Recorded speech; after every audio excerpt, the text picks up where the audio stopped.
Wing Commander David Hall, and I'm the consultant for the Royal Air Force's Critical Care Air Support Team deployed here in response to the humanitarian disaster in Turkey. The team consists of a Royal Air Force doctor, some critical care nurses, a medic and technical support. And between us we can provide care for 2 critically ill or injured patients in the air.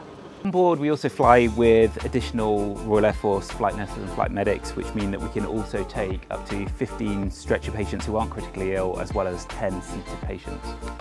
Flight Lieutenant Greg Walters. I'm an ITU nurse as part of the Critical Care Air Support Team. A couple of challenges that we face is mainly sort of environmental factors, so there's a lot of noise in an aircraft, a lot of vibrations, so communication becomes really key.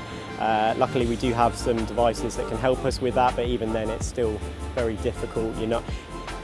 Normally in a hospital you'll be able to hear alarms going off. Here on the back of a plane or up at 35,000 feet you just can't hear those kind of alarms going off. So being really focused in on your patient and what's your surroundings and your team around you, and that's where the teamwork really comes into it. We basically have all the kit here to look after 2 of the most unwell patients, and we are completely self-sufficient from the airframe, so if needs be we can change to a different aircraft or rotary asset and take those patients to where they need to be and deliver a gold standard of care.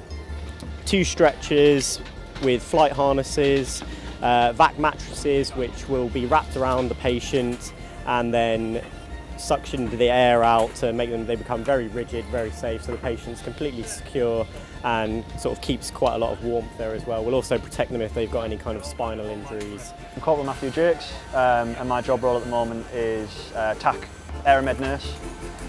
So what that involves is caring for patients in flight, from when we pick them up to when we can discharge them at the other end. So we have pieces of equipment such as our core pulse. This lets us monitor people in flight, make sure they're fit and well and keep them nice and stable.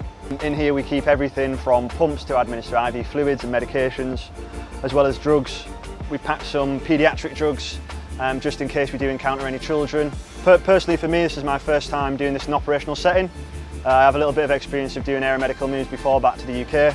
So everyone who works on the Critical Care Air Support Team is trained in intensive care medicine and works clinically in hospital intensive care settings.